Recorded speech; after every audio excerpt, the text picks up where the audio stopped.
Bahagyang minasahe ni Odessa ang batok nang makaramdam ng pangangalay. Tumatagaktak na rin ang kanyang pawis dahil sa init ng panahon. Kaya't pansamantala siyang nagpahinga sa lilim ng puno ng mangga. Hay, nakakapagod naman maglinis ng bakuran. Ang lawak pa naman. Tapos ka na ba riyan, nak? Kumain ka na muna bago pa makababa ang senyora. Alam mo naman yon, ang daming pinag-uutos. Sige po, Nay. Ngayong tag-init kasi araw-araw naglalagas sa mga dahon ng mga puno eh. Magagalit na naman yon pag makikitang hindi nalilinis ang bakuran. Teka lang, nak. Yung nunal mo sa batok mas lalong namula, oh. Huwag ka nga masyadong magbabad sa araw, baka mapano yan. Madalas nga po akong nakakaramdam ng pangangalay. Ipa-check up mo yan bago pa lumala. Parang hindi naman ganyan yan dati, Biglang kumapalat nagbago ang kulay. Kaya nga po, minsan nangangat tapos kapag pinagpawisan ako, mahapde. O siya, kumain ka na muna. Mamaya uutusan ka na naman ni senyora na hindi ka pa nakakapagpananghalian. Ako na ang bahala sa mga labahin para makapagpahinga ka naman.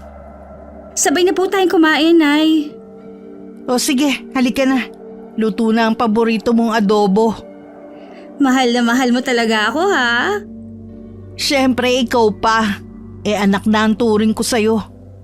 Nangako ko sa nanay mo na aalagaan kita. Buhat lang iwan ka niya sa akin. Alam mo naman parang magkapatid na kami nun. Ang swerte ko nga po Kasi kahit hindi niyo kadugo, tinuring niyo pa rin akong anak. Tumanda na kayong dalaga dahil sa akin. Isa pang dahilan na nawalan na ako ng ganang mag-asawa. Noong nagpakasal sa ibang taong minahal ko ng sobra noon. Pero alam mo anak, mabuti nga na hindi kami nagkatuluyan Nalaman ko kasi na nananakit pala yun kapag nalalasing. Ibig sabihin, blessing in disguise pa ang nangyari sa love life mo, Nay. Sinabi mo pa. O siya, kumain ka pa. Marami pang ulam sa kaldero. 9 na taong gulang si Odessa buhat nang mamatay ang kanyang ina. May nakapagsabing kinulam ito. Ngunit ayon sa doktor, ay kakaibang tumor ang natagpuan sa ulo ni Aling Delisay. Hindi siya naagapan na kaagad itong ikinamatay. Ang kanyang ama naman ay hindi niya nakilala. Ayon sa kwento sa kanya ng ina ay namatay ito nang siya'y 1 taong gulang pa lamang. Kaya't kinupkup siya ni Aling Sally at dinala na lamang sa mansyon na pinagtatrabahuhan ito upang siya'y malagaan. Natagpuan sila noon ni Aling Sally sa palengke na nanlilimos. Naawa siya sa kalagayan ng mag-ina kaya't kinupkup niya ito at pinatuloy sa bahay nito sa probinsya. Naging hanap buhay noon ng ina ni Odessa ang pagluluto ng puto na gawa sa bigas na itinuro din ni Aling Sally. Habang si Aling Sally ay nagtatrabaho bilang katulong sa syudad at 2 beses lamang ito umuwi sa probinsya upang bisitahin ang mag-ina. Anak, inutusan ako ni senyora na mamalengke. Kaso nga lang ang dami ko pang mga labahin na hindi pa natapos Ikaw na lang ang bumili ng broccoli at mga sangkap sa chop suey. Sige, Nay. Maliligo lang ho ako. Nangangat na po kasi ako dulot ng mga alikabok. Ipinatong ko lang yung pera sa ibabaw ng aparador. Tsaka may sobra pa naman yan. Bumili ka na rin ng ointment na maaaring ipahid dyan sa namumula mong nunal para gumaling. Sige, Nay. Salamat po. Matapos maligo ay agad na nagbihis si Odessa. Habang nagsusuklay ay tinitignan niya sa salamin ang kanyang nunal sa batok. Animoy hugis bituin yun na kulay kaki. Ngunit gano'n na lamang ang kanyang pag-aalala nang maging kulay pula na yon at umuumbok pa. Ano kaya nangyari sa nunal kong ito? Kailangan ko na itong pasuri bago lumala pa. Baka maging tumor katulad ng kay nanay. Ay, hindi ka pa nakaalis, nak? Aalis na po. Yung ointment, wag mong kalimutang bilhin, ha? Para gumaling na yung batok mo. Itinali ni Odessa ang kanyang buhok. Sa gayon ay hindi maging sagabal sa kanyang batok. Nakakaramdam siya ng hapdi sa tuwing natutusok ng buhok ang kanyang namumulang nunala. Nagulat ang dalagitan nang biglang may sumulpot na matandang babae sa kanyang harapan. May daladala itong lumang libro at nakatungkod pa ito. Ay, kambing na may bangs! Naku naman, Lola. Bigla-bigla ka namang sumusulpot. Buti na lang hindi kita naitulak. Ito pong 10 piso. Yan lang po ang sukli sa pinamili ko eh. 10 piso? Aanhin ko naman to. Kulang pa ho ba? Ay, pasensya na po. Yan lang kasi ang pera ko. Kaya hindi ko na madadagdagan yan. Hindi naman ako namamalimos ah. Mukha ba akong pulubi? Ay, hindi nga ba? Ay, este! Kung hindi kayo nanlilimos, anong ginagawa niyo dito sa palengke? Narito ako sapagkat dito ako dinala ng aking mga paaining. Alam nga namang kamay ninyo magdadala sa inyo rito, Lola. Palabiro ka namang bata ka. Ang ibig kong sabihin, dinala ko rito ng malakas na enerhiya. Dahil may hinahanap akong magdadalaga na itinatala sa aming propesiya. Ayan, Lola, oh. Maraming mamimiling magdadalaga. Meron ding matandang dalaga, magaganda, pangit. Pumili lang kayo sa kanila. Paano nyo naman malalaman na siya na nga ang hinahanap nyo sa dami ng babae rito sa mundo? Tsaka, anong propesiya yung sinasabi nyo, Lola? Pwede bang maupo muna tayo? Hinihingal na kasi ako sa kakasunod sa iyo eh. Ang bilis-bilis mo maglakad. Sinusundan nyo ba ako? Kanina pa, ang bilis mo magpalipat-lipat ng mabibilhan. Hinihingal tuloy ako sa iyo. Sino ba kasing nagsabi sa inyo na sundan nyo ko? At bakit nyo ako sinusundan? Dahil ikaw ang nararamdaman kong magliligtas sa ating angkan. Nakikita ko ang palatandaan sa iyong batok na siyang sanhi ng iyong malakas na kapangyarihan. Naku, Lola, kumain na muna kayo. Tsak kung nagugutom ka na. Oh, ito na, sa inyo na po itong tinapay. Pinagdiskitahan mo pa tong na-irritate na nunal ko. Hindi po ito makapangyarihan. Kailangan ko nga po itong gamutin bago pa lumala ito. Hindi ako nagkakamali. Dahil nararamdaman kong ikaw ang batang hinahanap ko. Maglalabing 8 taon ka na, hindi ba? Aba naman, manghuhula ka rin pala Lola. Mga 2 buwan pa naman. Bakit? May ibibigay ba kayong regalo sa akin? Halika, tignan mo ang naitala sa libro. Ang nunal sa batok mo'y katulad dito sa libro. At ang buwan na nakaguhit rito ay ang magiging katipan mo. Iyan lang ang basehan nyo para ako na agad ang makakaligtas sa angkan ninyo? Naku, Lola, nagkakamali ho kayo. Kung alam nyo lang na tuwing Disyembre maraming hugis bituin dito. Mga parol na may ilaw pa at kumukuti-kutita pa sa dilim. Pero hindi ibig sabihin nun na ako ang tagapagligtas ng lugar na ito. Dahil lang sa nunal ko na hugis bituin. Sige Lola, aalis na ho ako ha. Ipagpatuloy niyo lamang ang pagkain. Sigurado akong nalipasan lang kayo ng gutom. Sandali lang, Ineng, maniwala ka sa akin. Alam kong ulila ka ng lubos. At alam ko rin kung saan ang kangka nang galing. Paalam na po Lola. Mamaya papagalitan pa ako ng amo ko.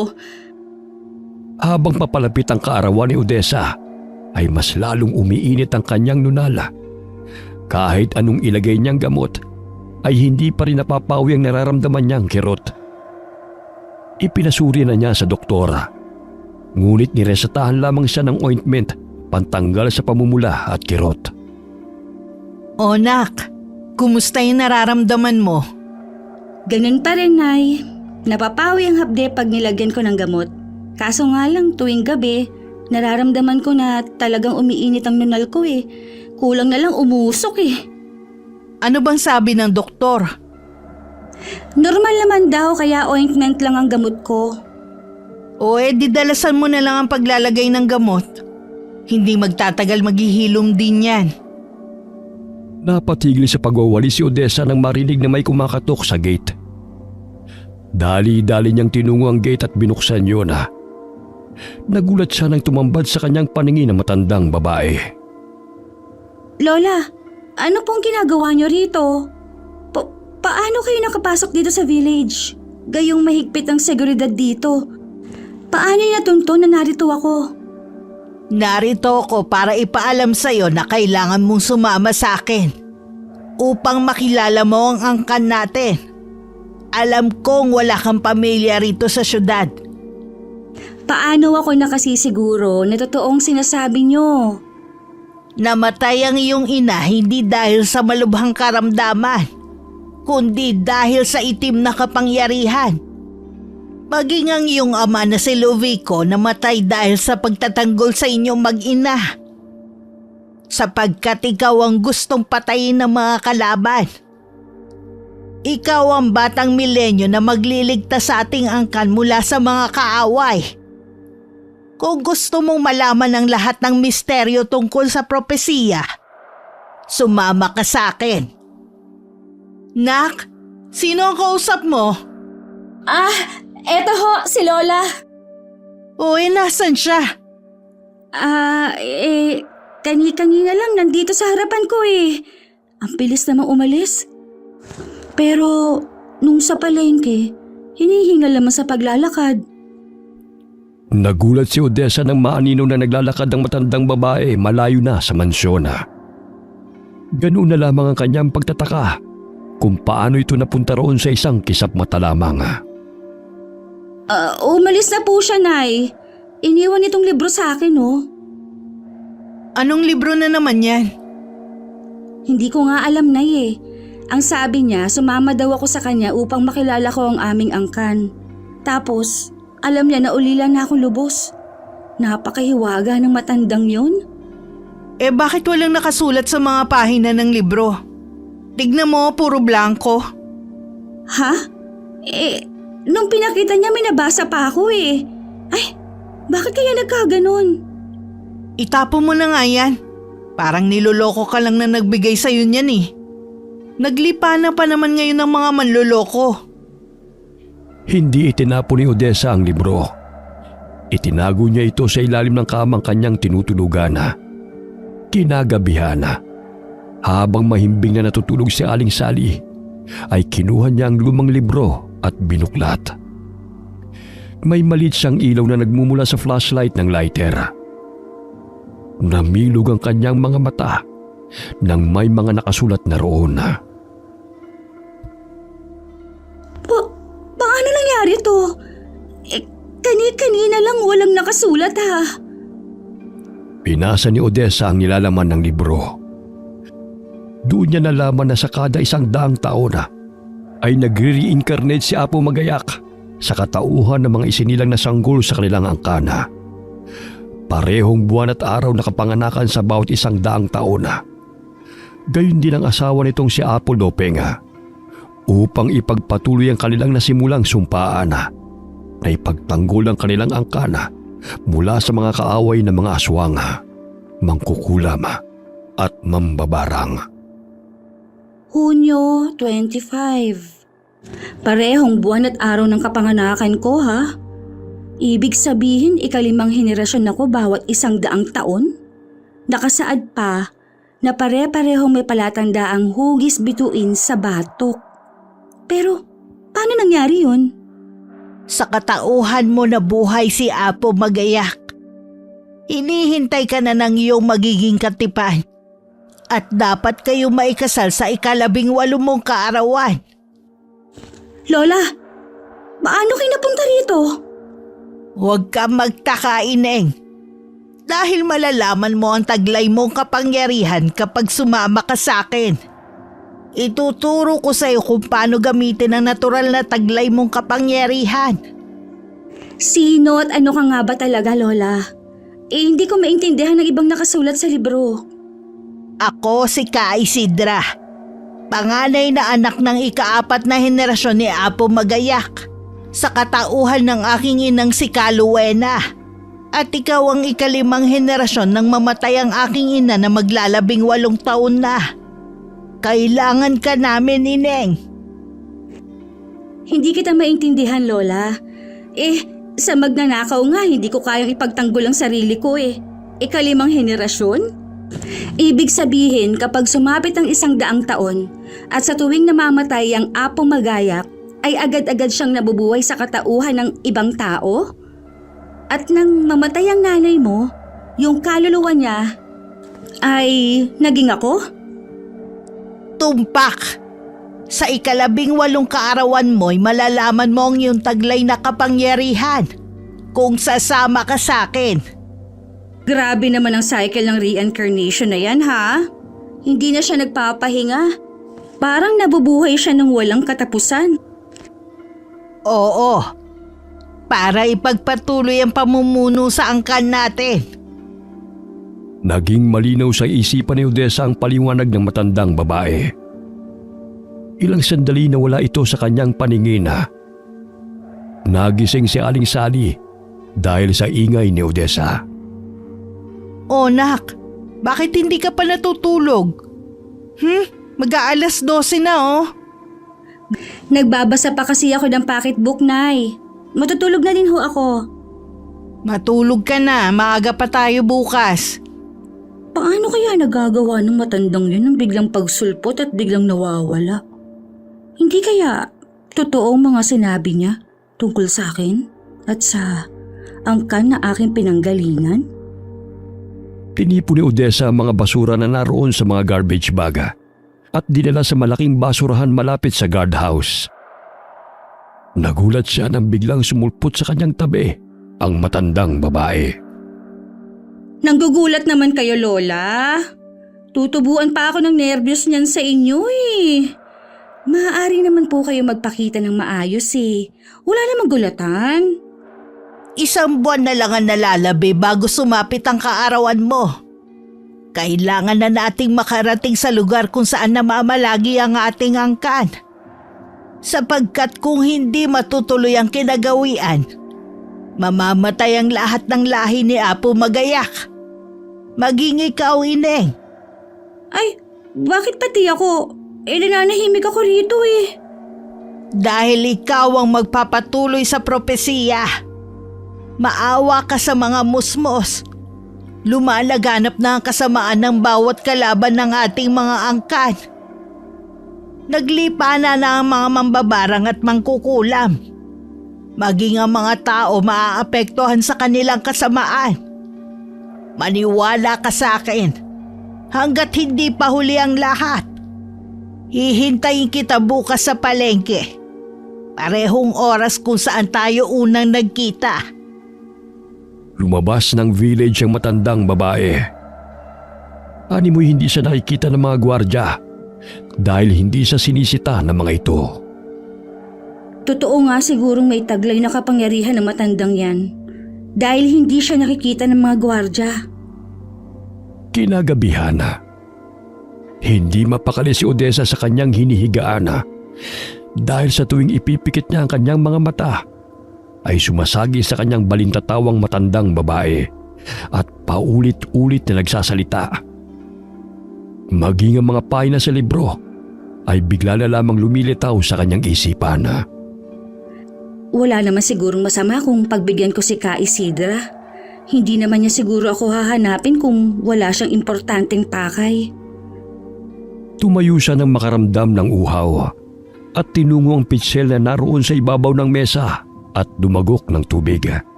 Maya-maya'y may tinig siyang narinig mula sa labas ng bintana. Marahan niyang binuksan yun at tumambad sa kanya ang maliwanag at bilog na buwan. Nakaagaw ng kanyang pansin ang anino na nasa loob ng buwan na hugis bituin. Dali-dali niyang kinuha ang libro at binuksan yun. Totoo nga ang nakasaad sa libro. Kailangan mag-isang dibdib ang itinakda bago pa mabuwag ang buwan at bituin na yan. Dahil kung hindi, mamamatay o magiging alipin ang lahat ng angkan ni Apo Magayak at Apo Lopeng. Kabilang na ako ron. Naku, hindi naman po pwede yun. O nak, bakit bukas pa ang bintana? Anong oras na o magpahinga ka na? Isasarado ko na ho at matutulog na ako. Ay, Nay, Pwede po ba akong magpaalam sa'yo? Ano ba yon? Pwede po ba akong bumisita kay Jenny? Matagal-tagal na rin kasi akong hindi nakakadalaw sa kanila eh. O bakit agad-agad naman yan? Alam mo namang malapit na ang kaarawan mo ah. Nakasalubong ko kasi ang pinsan niya sa palengke nung nakaraang araw. Nabalitaan kong may sakit po ang kanyang ina. Sige na po, Nay. Minsan lang naman ho ako makabisita sa kanila at makauwi ng probinsya. Kahit ito na lang ang regalo mo para sa akin. Ilang araw ka namang mananatili ron? Pwede isang buwan? Isang buwan? Ang tagal naman yan, nak. Alam mo namang marami tayong gawain dito sa mansyon eh. Eh di, kagaya ng nakagawian. Tatawagan ko si Petra at siya muna ang papalit sa akin habang wala ako. Gustong-gusto naman niya magtrabaho rito, di ba? Tsaka gusto din ni Senyora dahil may mag-aayos sa buhok niya. Hay nako, ewan ko sa'yo. Bukas sunduin mo yung si Petra. Pero kung hindi papayag, hindi ka makakaalis. Salamat, Nay. Pangako, babalik naman ho ako eh. O sige, matagal ka na rin hindi nakauwi ng probinsya. Mahigit 2 taon na rin. Agad na nag-impake ng mga gamit si Odessa at nagpaalam sa nanay-nanayan at kay Senyora. Hindi naman tumutol ang amo dahil kilala naman ito ang baklang si Petra na pamangkin ni Aling Sani. Bago nagpakita si Odessa sa matanda, ay dumaan muna siya sa bahay ni Petra. Ganun na lamang ang kasiyahan ng bakla dahil pakiramdam nito ay buhay presesa siya sa mansyon. Meron lang akong importanteng pupuntahan, Ate Petra. Ikaw na muna ang bahala maglinis sa mansyon at tumulong kay Nanay Sally ha. Babalik naman ako.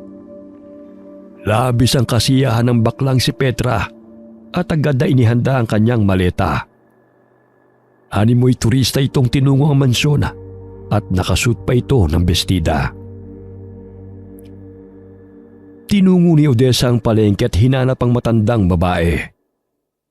Napaupo siya sa gilid ng bangketa kung saan sila unang nag-usap ng matanda. Ay, nasa na ba siya? Pag dito sumipot, mapapahiya lang ako kay bakla. Ineng, mabuti at dumating ka. Ay, kabayo! Naku naman, Lola, parang pinaglihi yata kayo sa kabuti. Ang hilig-hilig ninyong sumulpot kahit saan at manggulat. Hindi po ako mahilig sa sorpresa. Maaari naman kayo magpakita ng dahan-dahan. Ay, pasensya naman. O, handa ka na bang umalis? Mabuti naman at pinayagan ka.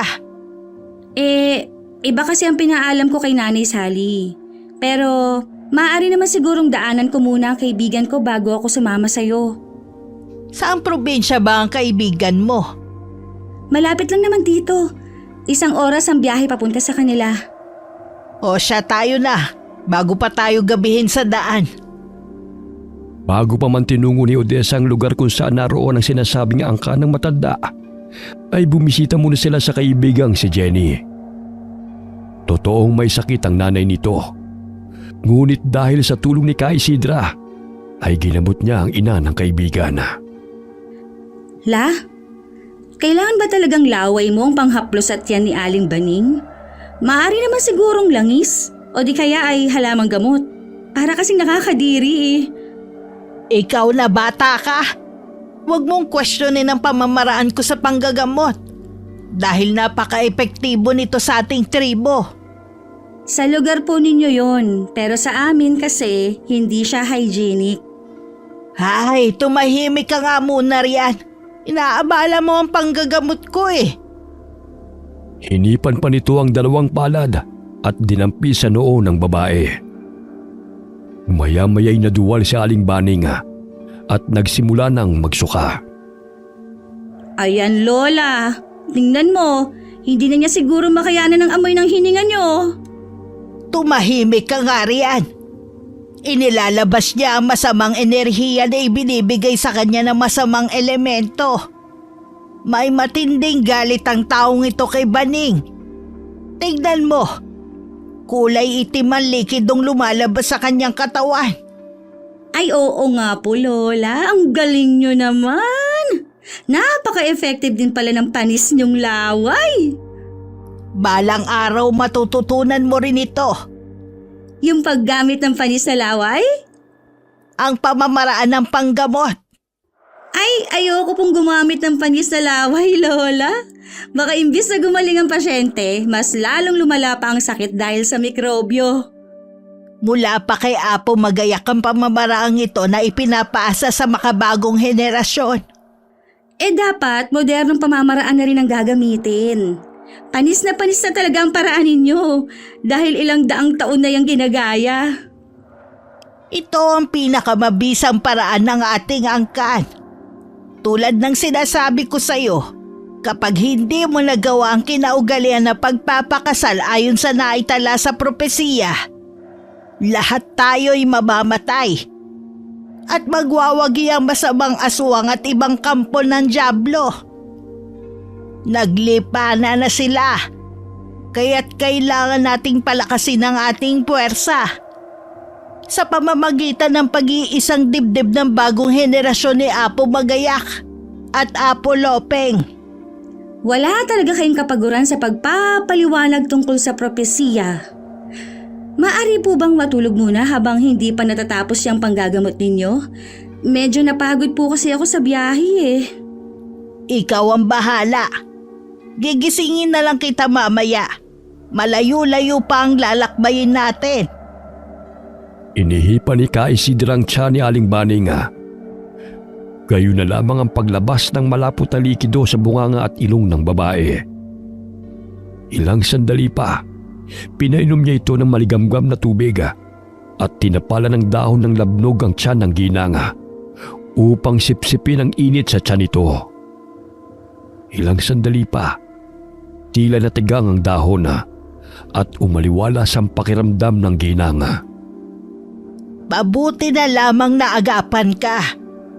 Kung hindi, bangkay ka na kinabukasan. Matindi ang inggit at galit ng taong may kagagawa nito sa iyo. Huwag kang mag-alala. Binalik ko sa kanya kung ano man ang ginawa niya sa iyo. Malakas siya, ngunit mas malakas ako kaysa sa kanya. Pansamantalang nanatili sina Odessa at Ka Isidra sa bahay ni na Jenny upang masigurong magaling na si Aling Baning bago nila linsanin ng lugar. Lumabas ng bahay si Ka Isidra dahil nararamdaman niyang malapit lamang doon ang may kagagawa ng pagkasakit ng ginanga. Ilang sandali pa'y may narinig silang malakas na sigaw. Napabalikwas ng bangon si Odessa mula sa pagkakatulog. Sa inakalang si Aling Baning yun. Ngunit napasapo siya sa kanyang noo nang makitang mahimbing na natutulog ang ginanga. Nasobrahan na yata ako sa kape dahil madalas na ang pagiging magugulatin ko. Nasaan na kaya si Ka Isidra? Nandito ako, bakit? Naririnig mong sinasabi ng isipan ko, Lola? Oo naman. Bukod sa biglang pagsulpot, marunong manggamot at may kakayahang magbasa ng isipan, ikaw na lang kaya ang maging tagapagligtas ng angkan ninyo. Hindi yan mangyayari. Isa lamang akong sugo at hindi ang tagapagligtas ng ating angkan. Teka lang, Ineng. Naririnig mo ba ang mga nakakarinding palahaw? Papuntahan mo sa kaibigan mo upang tukuyin kung ano ang nangyayari sa kanilang kapitbahay. Masama ang kutob ko. Baka siya ang dahilan ng paghihirap ni Baning. Sige, pupuntahan namin ni Jenny. Nasaksihan ni na Odessa ang pagsusuka ng malapot at itim na likido ng ginanga. May kasama pa itong mga insektong maliliit. Ilang sandali nilabasan ito ng mga langaw sa tenga at ilong. Nanginginig ang buong katawan nito habang tumitirik ang mga mata. Tumakbo sina Odessa at Jenny kay Ka Isidra upang humingi ng saklolo. Tulungan po natin si Aling Molly. Masama po ang kalagayan niya. Hindi ko siya mapapagaling. Bakit po? Sapagkat bumalik lamang sa kanya kung ano ang ginawa niya kay Baning. Ano? Pero magkaibigan ho sila. Nakasisiguro ka bang kaibigan ng turing niya kay Baning? Pinakulam nga niya eh. Kung ano ang nangyayari sa kanya ngayon, kung hindi ko naagapan itong gamutin si Baning, siguradong binawian na to ng buhay. Ibig sabihin, siya ang may pakana ng paghihirap ni Aling Baning? Hindi pa pumapalpak ang sumbalik na isinasagawa ko. Kung ano ang kanyang itinanim, siya rin ang kanyang aanihin. Hindi ko na siya maaaring mapagaling. Ilang sandali narinig nila nagsiiyakan ng mga anak nito dahil binawian ng buhay si Aling Molly. Ayon kay Jenny ay nagkasagutan ng dalawa dahil sa awayan sa lupa. Naayos naman ang kanilang hidwaan sa tulong ng barangay. Bagamat lingid sa kanilang kaalaman na nagtanim ng sama ng loob si Aling Molly at pinakulam si Aling Baning.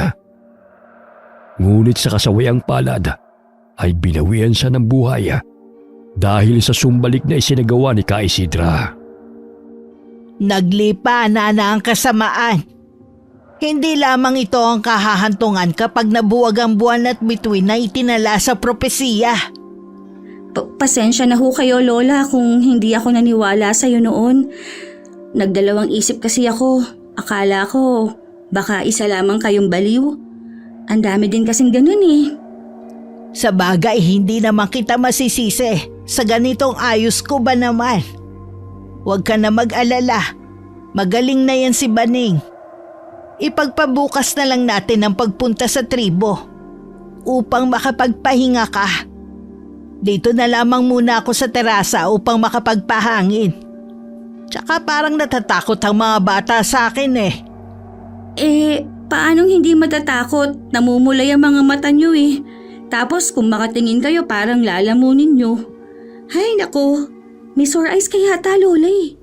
Tamang-tama, may eye drops akong dala para gamot sa dry eyes. Aray! Aray! Ano bang ginagawa mong bata ka? Bubulagi mo pa ako niyan eh. Anong nilalagay mo sa mata ko? Kung makabuklat ka ng mata ko, akala mo libro lang ah. Gagamutin ko nga. Kaunting patak lang ng eye drops para mawala yung pamumula ng mata ninyo. Ganyan din kasi ako ilang araw na. Pero nawawala naman pag nilalagyan ko ng gamot. Hindi to sakit sa mata. Normal sa ating angka ng ganito. Na may sakit na sore eyes? Hay nako, ang hirap naman yan. Mahahawa pa mga tao sa atin. Hindi to sore eyes na pinagsasabi mo. Basta malalaman mo ang lahat pag naroon na tayo sa tribo. Ipapaliwanag ko sa'yo upang hindi ka tanong ng tanong. Matulog ka na. Maaga pa tayo bukas. Hindi pa ba kayo matutulog, Lola? Tsaka malamok dito. Wag mo na akong alalahanin. Sanay na akong matulog kahit saan. Hindi naman ako kayang ubusin ng mga lamok, no? O sige, pag nilamig po kayo, pumasok na lang po kayo ng bahay ha? Pinipigilan ni Ka Isidra ang kanyang sarili na matakam sa bango ng sanggol na ipinagbubuntis ng kapatid ni Jenny. Sapagkat kung malalaman ni Odessa ang kanyang tunay na katauhan nang hindi pa nakakarating sa tribo, ay natitiyak niyang hindi ito sasama sa kanya. Pinahid niya ang tumutulo niyang laway at napatingin sa bilog at maliwanag na buwan. Apo Magayak at Apo Lopeng, nalalapit na ang inyong pag-iisang dibdib sa katauhan ni Odessa at Kael. Itinaas niya ang kanyang mga kabaya, sabay na nalangin. Ipinikit ang nanilisik na mga mata at unti-unti ring iminulat. Kinukuha na ng dyablo ang kaluluwa ng babaeng tinablan ng sumbalik. Naglipa na ang kasamaan. Isinasangla nila ang kanilang mga kaluluwa sa dyablo, kapalit ng pagpapahirap sa kanilang mga kaaway. Hay! Maagang umalis sina Odessa at Ka Isidra upang maglakbay patungo sa lugar ng kanilang mga angkana. Laking pasasalamat ni Aling Baning at Jenny dahil gumaling ang ginang mula sa malubha nitong karamdaman. Bagamat naghihinagpis naman ang pamilya ng dating kaibigan ni Aling Baning sa pagkawala nito. Akalain mo yun, Lola? Kung hindi tayo pumunta rito, malamang si Aling Baning na ang pinaglalamayan ngayon. Sinabi mo pa, malakas ang kapangyarihang itim na pumaloob sa kanya. Mabuti na lamang naagapan pa natin siya. Ang lakas niyo po pala, Lola. Bilib na talaga ako sa inyo. Hindi lang yan ang masasaksihan mong ginagawa ng mga kampon ng kasamaan. Mas malala pa yan kung hindi matutuloy ang pag-iisang dibdib ni Apo Magayak at Apo Lopeng sa katauhan mo. Bakit kailangan pang ipakasal? Kung maaari namang turuan niyo ako ng kakayahan niyo. Mas makapangyarihan ka kung magpapakasal ka, ayon sa naitala sa propesiya. Konti na lamang ang natira sa ating mga katribo dahil unti-unting pinapatay ng mga kalaban. Lumikas kami sa dati naming tirahan dahil natuntun kami ng pangkat ni Raul. Grupo ng mga aswang na agresibong pumapatay ng mga tao at ng kanilang mga kalabang tribo. Ibig sabihin, aswang ang makakasagupa natin? Oo, Nakakatakot naman yan, Lola. Baka hindi na ako makabalik ng mansyon, ha? Marami pa ho akong pangarap sa buhay. Ano na lamang ang mararamdaman ni Nanay Sally pag hindi ako nakauwi? Tsak mag-aalala yun, malulungkot. Tapos, hahanapin ako nun kung saan-saan. Ayoko pang mamatay, Lola. Uuwi na lang ho ako. loka-loka. Walang atrasan na ito. Dahil sa ayaw at sa gusto mo, mamamatay ka rin tulad namin kung hindi mo nasunod ang naitala sa propesiya. Bago mabuwag ang buwan at bituin, kinakailangan makasal ka kay Kael. Napakamalas ko naman.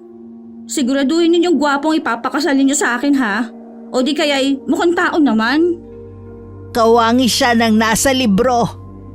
Mabuti naman kung ganun. May pagkapogi naman na nakaguhit dito eh. Matangos ang ilong, medyo makapal lang ang labi at mapupungay ang mga mata. Sakto na to. Nakarating na sila sa bukana ng kagubatan na.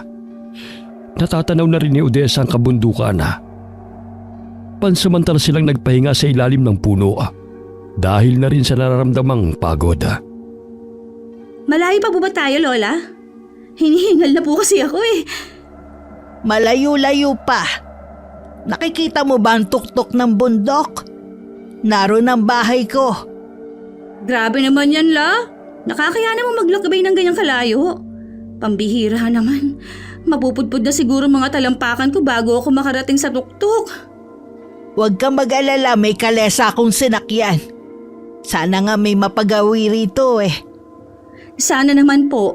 Ang layo-layo naman kasi ng lugar ninyo. Ayun si Aaron! Aaron! Nandito na kami! Isakay mo naman kami sa kalesa mo. Parang hindi ka naman narinig, La. Puntahan ko na lang kaya. Huwag kang lumayo sa tabi ko. Baka pagkamalang kanilang kaaway. Sa itsura kong to, kalaban, mas nakakatakot pang ang itsura nila kaysa sa akin eh. Hindi sila sanay na makakita ng hindi nila katribo. Mamaya pagkaamalang ka pang pagkain ng mga yan. Hay nako, parang kawangi sila ng mga kanibal na napapanood ko sa telebisyon. Nakakatakot. Tingnan mo nga yung isang yun oh. May hikaw pa sa ilong. Tapatin mo nga ako, Lola. Tama bang pinuntahan natin? Kung makatingin parang lalapain pa ako eh. Huwag ka mag-alala, hindi ka nila sasaktan. Hanggat kasama mo ko, walang gagalaw sa'yo. O siya, sumakay ka na ng kalesa. Tanghali na nang makarating sina Odessa at Ka Isidra sa lugar ng kanilang mga angkana. Nanindig ang mga balahibo ni Odessa nang pinagtitinginan siya ng mga ito habang sakay ng kalesa. Nakakatakot naman ho sila. Sigurado ho ba kayong dito ang punta natin? Ganyan lang sila kapag may panauhin. Mailap talaga sila sa mga tao. Parang nakakita lang sila ng artista ah. Nakatuunong lahat ng mga mata sa akin oh. Artista? Yung bang nagpapasabog ng mga kanyon at bomba? Artista, hindi po terorista. Artista yung taong gumaganap sa telebisyon. Yung tipong hinahangaan ba? Grabe ka naman sa akin, Lola ha. Mukha ba akong terorista? Artista o terorista, kung ano pa man yang kung tawagin, bahala ka na. Basta bumaba ka na sa kalesa at ipapakilala na kita sa angkan natin. Bumaba ng kalesa si Odessa at hinanap ang lalaking kawangis ng nasa libro. Ngunit hindi niya mahagilap kung sino sa mga kalalakihang naroon. Mga minamahal kong mga katribo, ipinapakilala ko sa inyo si Odessa na nagmula sa ating angkan. Kay tagal na panahon ko siyang hinanap. Sa wakas sa tulong at gabay ni Apo Magayak ay akin siyang natagpuan. Siya ang 500 henerasyon ni Apo Magayak at magpapatuloy sa ating propesiya. Aray! Ay, sumasakit na naman ang batok ko. Dahil yan sa nalalapit ninyong pag-iisang dibdib sa iyong 18 kaarawan. Nasaan na ba ang lalaking papakilala niyo sa akin para makilala ko na at makauwi na ako? Nakakatakot naman ang mga tao rito sa inyo, Lola. Hindi ka pa makakauwi hanggat hindi kayo nagpapakasal sa mismong kaarawan mo. Nasaan na po siya? Para naman po makilatis kong lalaking yun. Maya-maya'y may lumapit na lalaki sa kanila at ang mga magulang nito. Ipinakilala ni Ka Isidra ang mga ito kay Odessa. Siya si Nani, ang kapatid ng tatay mo, at ang asawa niyang si Yoyoy. At siya naman si Kael, ang tinadhanang magiging katipan mo. Siya? Abay, Lola, ang layo naman sa larawan na narito sa libro, oh. Tingnan mo naman, matangos ang ilong, mapupungay ang mga mata, tsaka may makapal na labi. Tingnan mo naman sa personal naman, Lola. Lahat makapal sa kanya eh. Ang layo-layo ng itsura niya, tingnan mo. Imbis na matangos ang ilong, yung sa kanya palapad. Ano yan? Expectations versus reality? Ang binasihan mo ay ang nasa larawan lamang. 5 henerasyon na kayo sa kada 100 taon. Kaya may pagbabago sa itsura ng mga taong nasa katauhan ni Apo Lopeng at Apo Magayak. Ngunit ang kaluluwa nila'y ganun pa rin. Ay, hindi po pwede, Lola. Scam kayo eh. Ang ngeta ho niya. Anong nget pa? Yung di pinagpala sa itsura. Nung nagpasabog ng kagapuhan mahimbing siyang natulog kaya siya nagkaganyan. Hoy, babae! Bakit hindi mo pa ako diretsyo na pangit ako? Ay, sa'yo nang galing yan, no? Buti sinabi mo. Kala mo naman kung sino kang pinagpala. Hindi ka naman kagandahan ah. Excuse me? Kung ikukumpara sa'yo, di hamak na mas may itsura ako kesa sa'yo, ano? Hay, Lola, cancel ang kasalan. Gusto ko na umuwi. Nabudol mo pa ako, akala ko poging pakakasalan ko. Parang pinisang luya naman ang ilong niyan. Wala namang iba, Lola. Wala ka ng ibang pakakasalan kundi si Kael. Upang iligtas ang ating angkan mula sa mga kaaway. Kung kapatid ng kanyang ina ang aking ama, ibig sabihin pinsan ko siya. Bakit kami magpapakasal kung pinsan ko naman siya? Hindi pwede yun, Lola. Mahirap man ang sitwasyon. Ngunit kailangan nyo pa rin magpakasal dahil kayo ang tinadhana. Para maganap ang pag-iisang dibdib ng ating mga ninuno at mapanatili ang malakas na kapangyarihan ng ating mga angkan laban sa mga kaaway.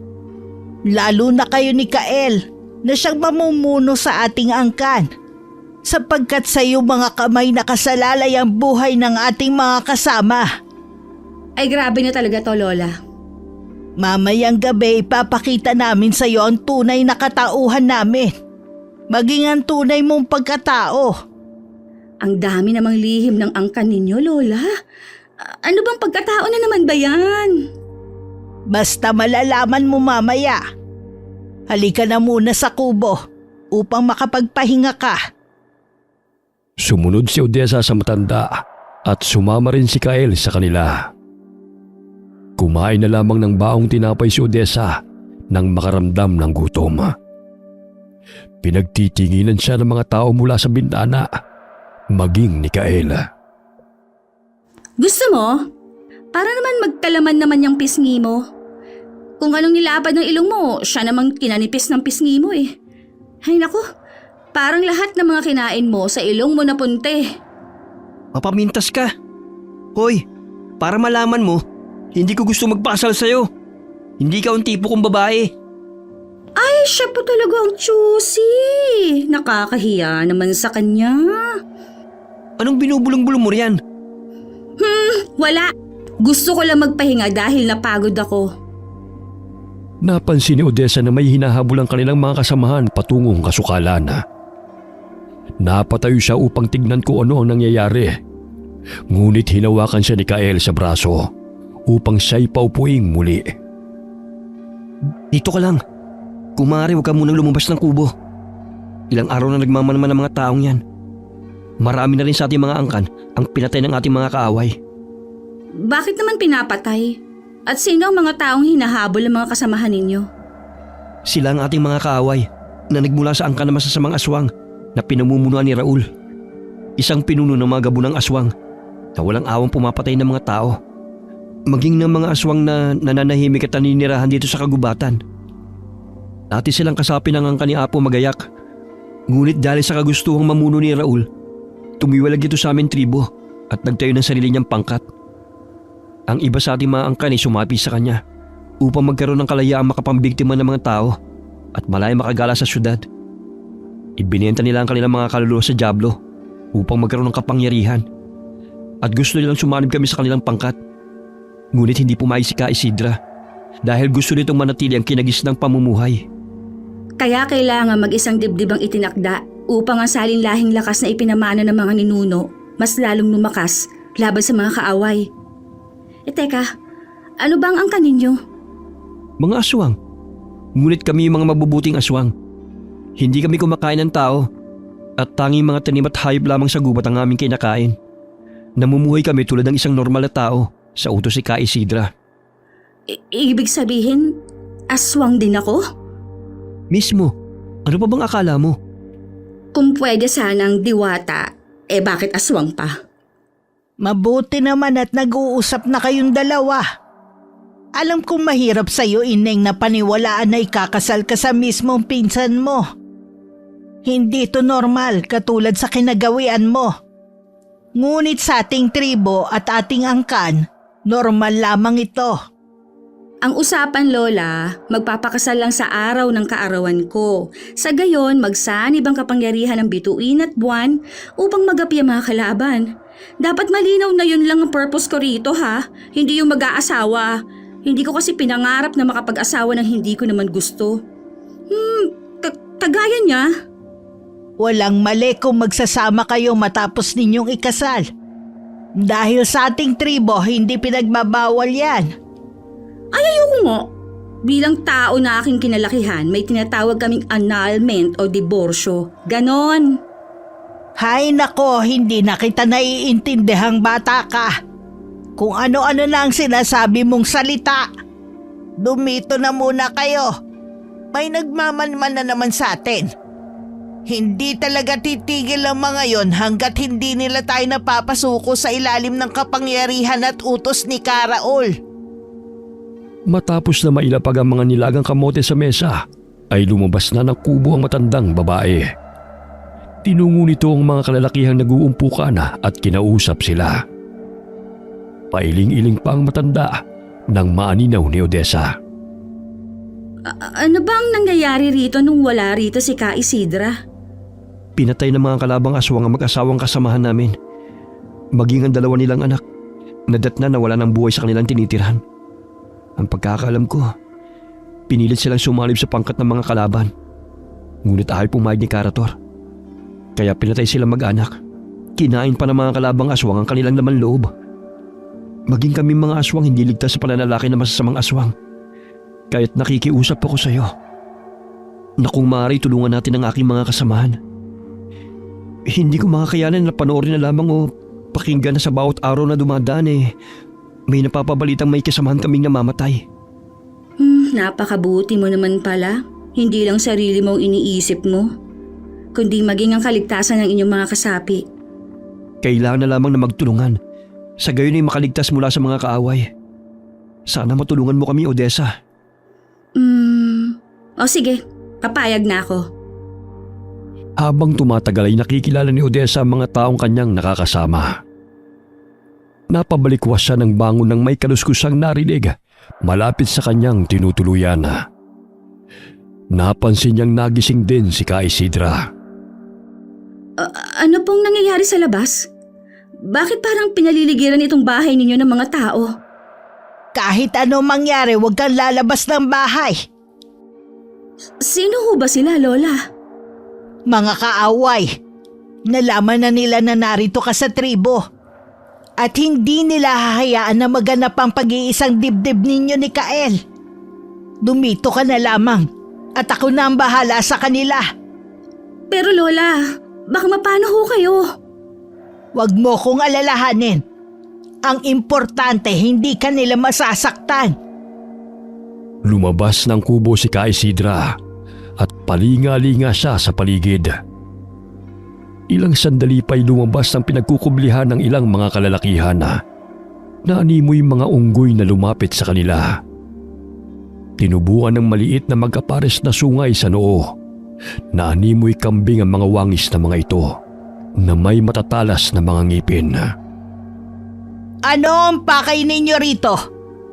Ilabas mo ang babaeng kasama mo! Wala akong alam sa pinagsasabi ninyo. Hala, umalis na kayo bago pa magdanak ang dugo rito. Akala nyo ba'y uurungan namin kayo? Magmamaang-maangang ka ba, tanda? Nakita ng kasama namin na itinatago niyo ang babae ikalimang henerasyon sa bawat 100 taon na siyang bubuhay sa kapangyarihang ipinamana ni Apo Magayak. Ilabas niyo siya at isuko sa amin! Umalis na kayo rito. Wala kayong makukuha sa amin. At kahit ilang beses nyo pa kaming pilitin na sumuko sa inyong itinayong pangkat, hindi kami magsasalib pwersa sa inyo. Aswang nga kaming tinuringan. Ngunit hindi ko hayaan na manaigang kasamaan at ipaubaya sa dyablo ang aming mga kaluluwa para lang magkaroon ng malakas na kapangyarihan. Naminog ang mga mata ni Odessa habang sumisilip sa siwang ng bintana. Nag-anyong malaking ahas si Ka Isidra na may kulay berdeng bituin sa kanyang noo. May matalim na pangil at nagbabaga ang mga mata. Si Ka Isidra ang pinakamalakas sa kanilang angkana dahil siya ang panganay na anak ng ika-4 na henerasyon. Totoo nga ang sinabi ni Lola. Kailangan ko silang tulungan bago pa sila maubos ng mga kaaway. Odessa, halika! Sumama ka sa akin! Bago ka pa nila makita rito! Kael, si Lola, tulungan ninyo siya. Ang dami niyang kaaway. Huwag ka mag-alala. Nandiyan yung ating mga kasapi. Hindi nila hayaan mapahamak si Ka Isidra. Halika na! Ilalayo na kita rito! Sumama si Odessa kay Kael upang lumayo sa lugar na yon patungo sa lihim nilang kuta. Isa-isang tumitilapon ng mga kalabang aswang sa tuwing natatamaan ng buntot ng malaking ahas. Pinulupot nito ang mahabang katawan sa 2 aswang na sumasakmal sa kanya bago ibagsak sa lupa. Hindi nyo kami mapapasuko. Hindi ko hahayaan na sirain ninyo ang kinagawian ng ating angkan. Wala kayong respeto sa ating mga ninuno. Mga taksil at mapagmataas. Kamatayan ng inyong kaparusahan sa pagtalikod sa angkan natin. Bakit kailangan mo pang sundin ang propesiya? Kung maaari naman kayong mamuhay kasama namin. Kahit kailan hindi ko hinangad na maging alagad ng dyablo. Puro kasamaan ang ipinatutupad. Hindi ko hahayaan na sirain ninyo ang sinumulan ng ating mga ninuno na isang magiting na mga mandirigma laban sa mga masasamang angkan ng mga aswang. Nagpasilaw kayo sa kapangyarihan na ipinangako ni Raul na isang makasariling pinuno. Ginagamit lamang niya kayo. Sa gayon magkaroon ng walang hanggang kamatayan sa tuwing kinukuha ng dyablo ang mga kaluluwa ninyo. Nililin lang lamang kayo ni Raul. Hindi totoo yan. Dahil kay Raul, malaya kami nakakatikim ng sariwang laman ng tao Hindi kagaya ng pamumuno mo.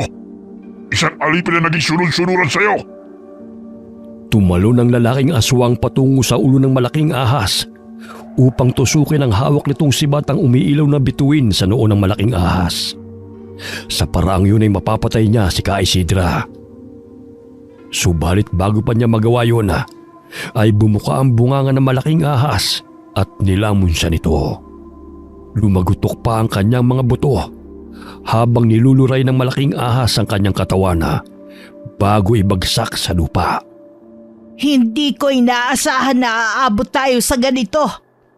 Iisa lang ang pinagmulan natin. Ngunit magkaiba na ang ating mga pananaw. Dulot ng masasamang impluensya sa inyo ng kampo ng Diablo. Ikinalulungkot kong humantong sa ganito ang inyong buhay. Ngunit hindi ko hahayaan na saktan ninyo ang mga mabubuting aswang na namumuhay ng payapa dito sa loob ng kagubatan. Nagsipulasan ng ibang mga kalabang aswang dahil sa takot na mapaslang ni Ka Isidra at ng mga mabubuting aswang. Hindi sila nagtagumpay sa kanilang plano na makuha si Odessa. Nasaan na ba tayo, Kael? Narito tayo sa yungib, kung saan nakahimlay ang mga kalansay ng ating mga ninuno. Huwag ka matakot. Nilagay sa mga banga ang kanilang mga buto. Sa gayon hindi kumalat. Dito kami nagtatago sa tuwing may mga kalaban dahil kaunti lamang nakakalam sa lugar na ito. Inilipat namin dito ang mga buto ng ating mga ninuno dahil pinag-iinteresan ng mga kalaban sapagkat nagbibigay sa kanila ng lakas na ginagamit sa ritual. Eh ikaw, isang aswang ka rin ba? O nag-anyong aswang ka na ba? Oo, pagsapit ang 18 taon, doon ako magpapalit ng anyo. Pero hindi kami katulad ng mga nakita mong mga aswang kanina na may mga sungay. Dahil hindi kami kampo ng Diablo. Normal lang ang aming mga itsura. Maliban sa tinutubo ng matatalas ng ngipin at namumula mga mata. May kakayahang mag-anyong kalabaw, baboy ramo at ahas. Tagbaliw ang tawag doon upang makatakas sa mga kalaban. Ah, ganun ba? Pero nakakatakot pala si Lola. Parang anaconda siya na kayang kumain ng 10 tao. Si Ka Isidra lang may kakayahang mag-anyong ahas ng ganong kalaki dahil sa taglay niyang kapangyarihan. Malapit na ang kaarawan ko. Buong puso ko nang tinatanggap ang misyon ko. Sa gayon, makatulong ako sa inyo at maging daan upang mailigtas ang buong angkan natin. Kinakailangan na magsanib puwersa tayong dalawa dahil kakaibang dugong nananalaytay sa atin at mas makapangyarihan tayo kapag tayo nagtulungan. Maraming salamat dahil tinatanggap mo ng iyong tungkulin. Aray! Sumasakit na naman ang batok ko. Teka, parang lumiliwanag yung nunal mo na hugis buwan. Maging ang sayo rin. Hindi kaya dahil nalalapit na ang ating pag-iisang dibdib. Ang dami palang kaaway ng ating angkan. Lahat ba ng mga kalaban ay umalis sa panig ng inyong tribo? Ang iba'y nanggaling sa ibang uri ng mga aswang, mambabarang at mangkukulam. Nagsanib puwersa sila upang kalabanin ang angkan ni Apo Magayak. Noon pa man kalaban na ng masasamang aswang ang ating angkan dahil ayaw ni Apo Magayak ang kanilang mga ginagawang pagpaslang sa mga inosente. Nakakalungkot lang dahil ang ibang kasapi ng aming tribo kumampi sa masasama dahil sa kagustuhan ng kapangyarihan. Kung hindi matutuloy na itala sa propesiya na pag-iisang dibdib ng 5 henerasyon matapos ang kabilugan ng buwan, hihina ang aming puwersa at matatalo kami ng mga kalaban. Ikaw lamang ang aming pag-asa, Odessa. Ang pagkakaalam ko, ayon na rin sa ikinuwento ng aking ina. Marahil ang iyong amang pinaslang ng mga tauhan ni Ka Raul sapagkat nalaman nila na ang anak nito ay ang 2 henerasyon ni Apo Magayak. Tinakas niya ang kanyang mag-ina bago pa sila maabutan ng mga kalaban. Natagpuan ni na ama at ina ang bangkay ng iyong ama sa gitna ng kagubatan. Ngunit hindi nila nahanap ang kanyang mag-ina. Alam mo, Kael, natagpuan daw niya kami ng aking ina na namamalimos sa palengke. Naawa siya sa amin dahil bumubuhos ang malakas na ulan at nilalagnat si nanay. Kaya isinama niya kami sa kanyang bahay. 1 taon pa lamang ako noon. Marahil iniligtas kayo ng ama mo kapalit ng kanyang buhay. Gagawin ko ang abot ng aking makakaya upang tulungan ang ating angkan na magapi ang ating mga kalaban. Pagpasensyahan niyo na ang aking inasal noon, ha? O wala yun. Huwag kang mag-alala. Hindi naman kita pipilitin na magsama tayo sa iisang bahay eh. Alam kong ibang kinagisnan mong buhay at paniniwala. Naputol ang kanilang pag-uusap ng may marinig na taong paparating. Tanging ang mga nagbabagang mga mata lamang nito ang nagsisilbing ilaw sa madilim na paligid. Ilang sandali sinindihan nito ang hawak nitong lampara. Biglang napasandal na lamang si Odessa sa bato nang maaninaw na si Ka Isidra yun. Mabuti naman at dinala mo siya rito, Kyle. Nalaman na nilang narito ang ika-5 henerasyon ni Apo Magayak. Alam kong gagawa sila ng paraan upang hindi matuloy ang naitala sa propesiya. Ngunit sisiguraduhin ko ring hindi sila magtatagumpay sa binabalak nilang masama. Lola, may sugat ho kayo. Kailangan nating gamutin yan. Huwag ka mag-alala, Ineng. Ayos lang ako. Maya-maya lamang maghihilom din yan.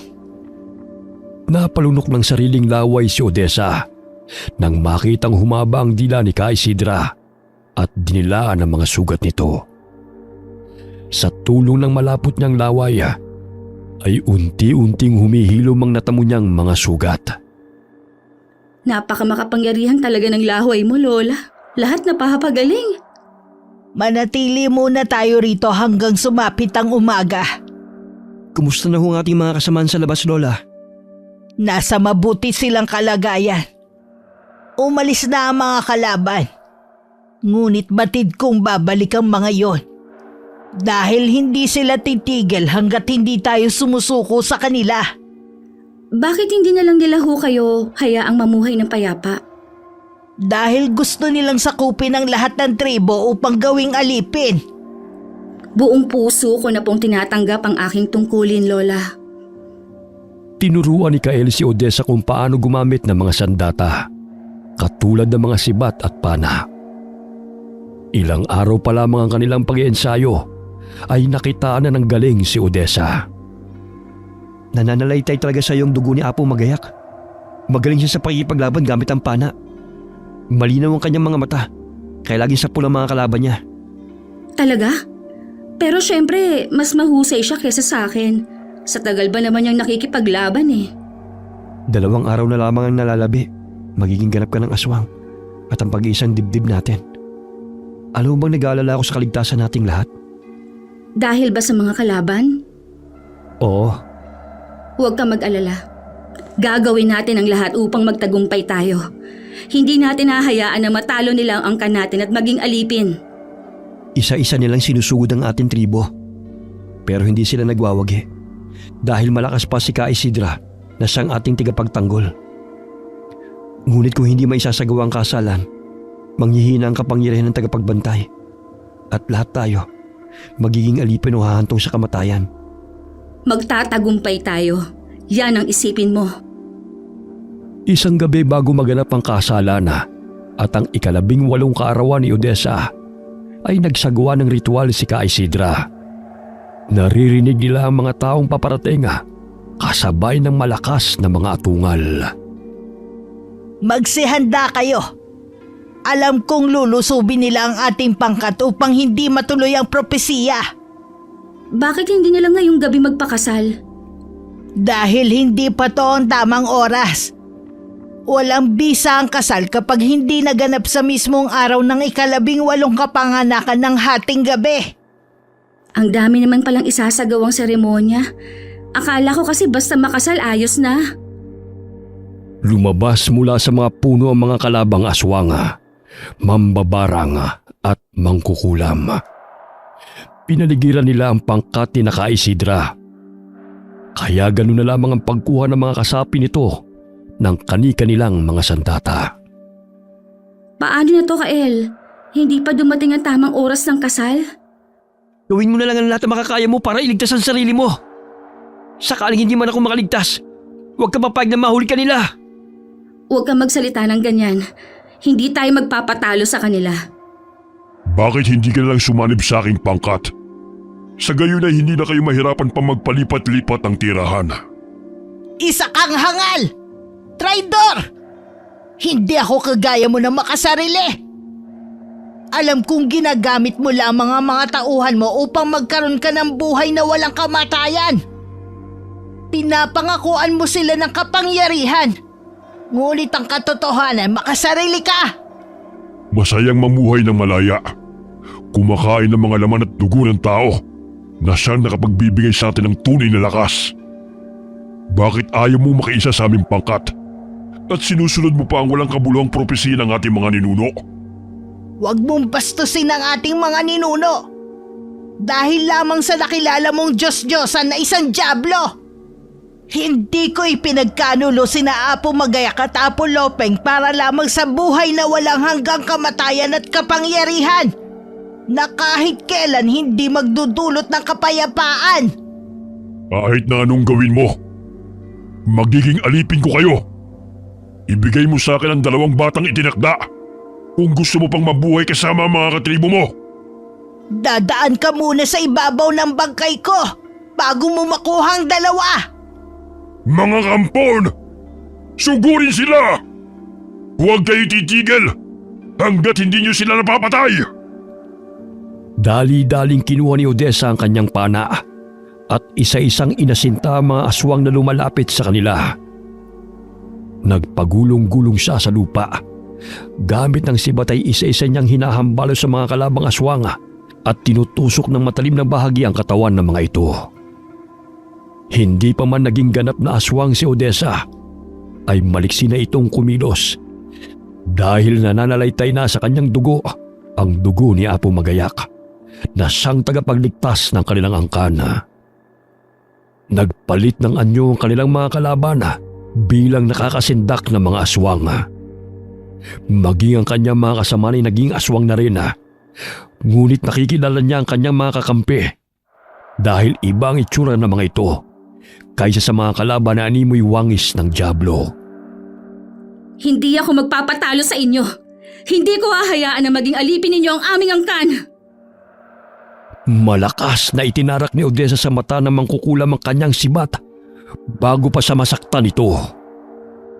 Tatawa ka pa talaga ha? Kung ikaw kayang tusukin ko ng iyong karayom, ano kayang mararamdaman mo? Kinuha ni Odessa ang hawak na manika ng mangkukulam at pinulupot ang buhok nito sa manika. Binali-bali niya ang katawan ng manika at binuhol-buhol. Kaya't ganun din ang nangyari sa mangkukulam. Ilang sandali bumulagta ito sa lupa. Naanimoy tinirinta sa mga braso at mga binti nito. Ang galing mo naman, Odessa. Akalain mo, pwede palang gawin yan sa kanya. Maghanap ka ng isa pang mangkukulam. Kunin mo yung manika nila dahil yon ang magiging sandata natin laban sa kanila. Ibabalik natin kung ano man ang kapangyarihang itim na kanilang pinapakawalan. Sige. Ayun, may isang mangkukulam mo. Lahat ng masasamang kalaban ni Odessa ay kinukunan niya ng buhok o di kaya'y pinapahid niyang manika sa katawan ng mga ito. Nakikita niyang nasasaktan na ang kanilang mga kasamahan dahil na rin sa dami ng kanilang mga kaaway. Kaya't nang marami-rami ng buhok at pawis ang kanyang nakuha mula sa mga kalaban ay nagkublisa sa mga talahib at pinulupot ang mga buhok sa manika. Ilang sandali tinusok-tusok niya ng matalim na bahagi ng sibat ang buong katawan ng manika.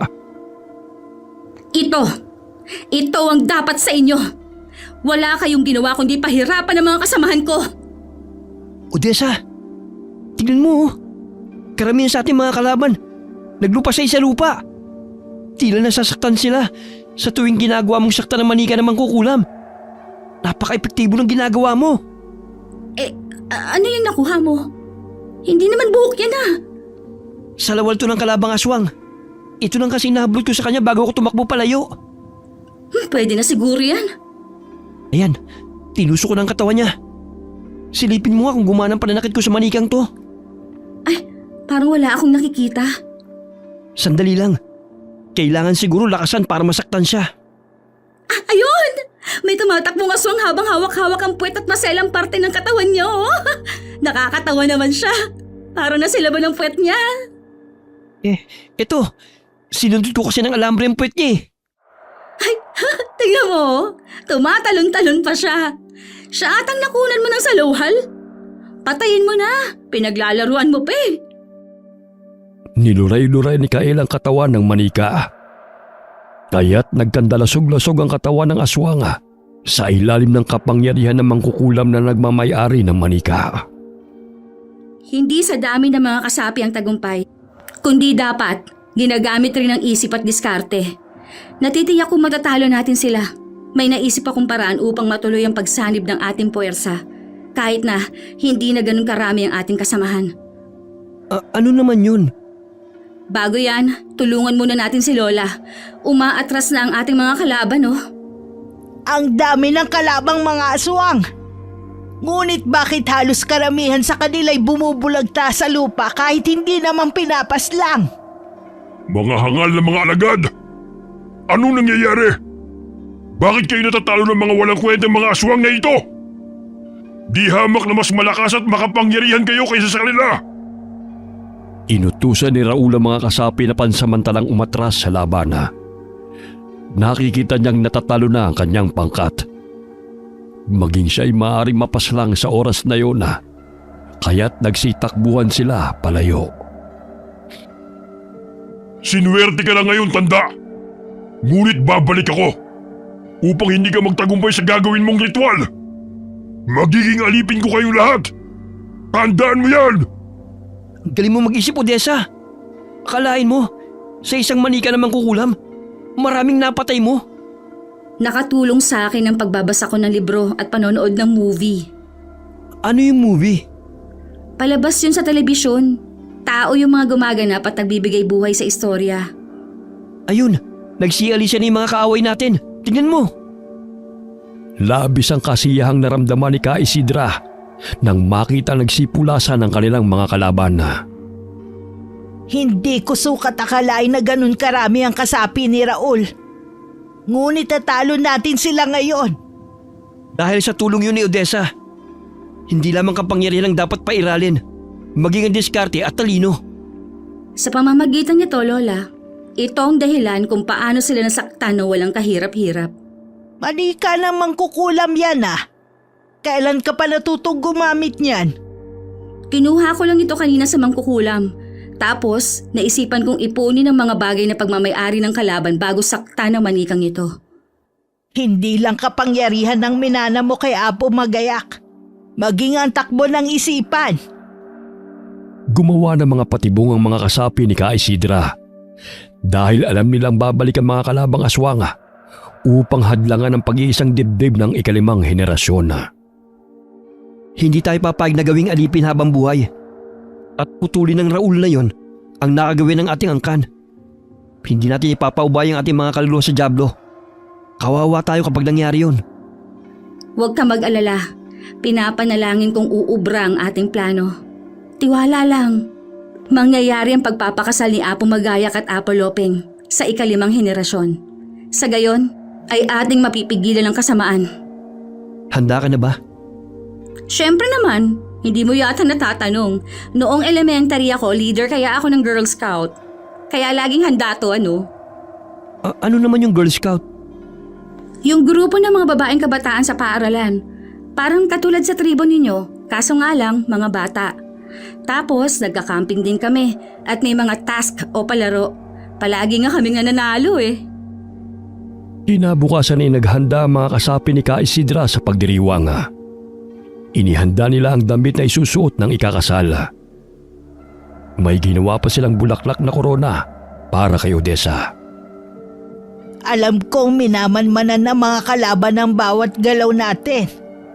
Hindi man tayo natalo ng pangkat ni Raul. Batid kong nag-iisip na rin sila ng plano kung paano nila tayo sasalakayin. Basta gawin na lang po natin ang naisip ko.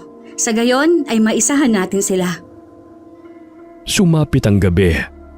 Abala ang mga kasapi ni Ka Isidra sa paghahanda sa gaganaping pag-iisang dibdib ni Kael at Odessa. Pinasuot ni Ka Isidra ang korona at damit sa dalawang ikakasala. Inihanda rin nila ang dalawang kambing para sa pagdiriwang. Handa ka na ba? Naway magtagumpay tayo sa ating mga plano. Ito na ang gabi na ating pinakahihintay. Huwag ka mag-alala. Sigurado akong magtatagumpay tayo sa pagsanib ng ating puwersa laban sa ating mga kaaway. Hindi sila titigil hanggat hindi nila nasasakop ang buong tribo sa pamamagitan ng paghadlang sa ating nalalapit na kasal. Sa paraang yun, hihina ang kapangyarihan ni Ka Isidra na siyang nagpoprotekta sa ating angkan. Ngunit kapag tayo nagtagumpay, matitigil ang paglaganap ng itim na kapangyarihan na siya nagpapahirap sa lahat ng tribo na inaalipin ni Raul. Kaya nga magtutulungan tayo, di ba? Isa pa, handa na rin ang ating mga kasamahan sa gaganaping pagdiriwang.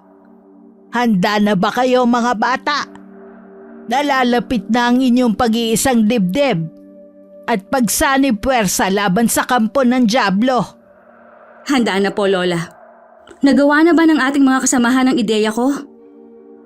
Ay oo, ang galing nga ng naisip mo. Malalim na ang gabi. Inumpisahan na ni Ka Isidra ang ritual sa pag-iisang dibdib ni Nakael at Odessa. Binasbasan niya ang dalawa habang nakaluhod ang mga ito at nakatingala sa bilog at maliwanag na buwan. Hiniwa niya ang braso ng dalawa at pinatak ang mga dugo nito sa isang maliit na bao ng nyoga. Sa ilalim ng bilog at liwanag na buwan, 5 henerasyon ng kada 100 taon. Mula sa angkan ni na Apo Magayak at Apo Lopeng, muling mag-iisang dibdib upang ang kapangyarihan ng 2 tagapagligtas ng aming angkan ay muling buhayin. Naririnig nila ang mga nakakabinging alulong ng mga kaaway na lumulusob sa kanilang tribo upang pigilan ang kanilang kasal. Naaninaw ng mga kalabang aswang ang 2 taong nakaluhod sa harapan ni Ka Isidra na nooy nagsasagawa ng ritual. Sinugod nila ang mga ito, ngunit gano'n na lamang ang pagpipigil ng mga kasapi ni Ka Isidra sa mga kalabang aswang. Hindi ko hahayaan na matuloy ang kasalan. Mga kampon, patayin silang lahat kung ayaw nilang sumalib sa ilalim ng aking kapangyarihan. Ako na ang inyong bagong pinuno at wala nang iba. Naglambitin ang mga kalabang aswang sa mga puno sa tuwing naaapakan nila mga patibong. Natatawa pa si Raul nang lumapit ito sa 2 taong nagkakaisang dibdib.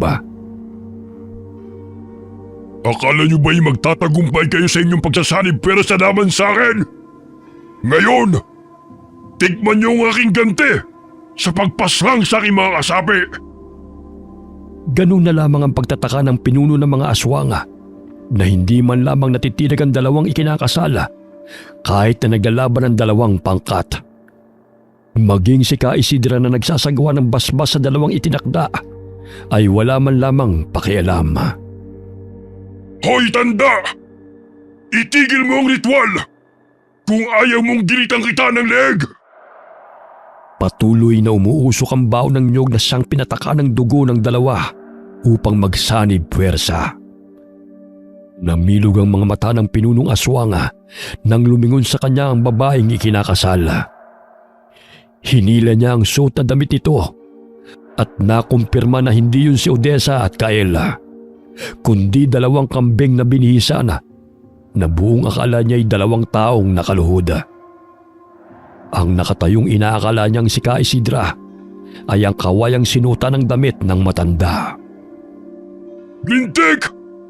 Naisahan tayo na matandang yun! Hanapin niyo ang matanda at ang 2 ikinakasal! Hindi maaaring matuloy ang pag-iisang dibdib ng 2 yun! Walang hiya ka, Isidra! Nalinlang mo ako! Samantala, pinatak ni Ka Isidra ang dugo ni na Odessa at Kael sa bao ng nyoga na may iba't ibang pinatuyong halamang gamot at abo na nagmula sa buto ng kanilang mga ninuno.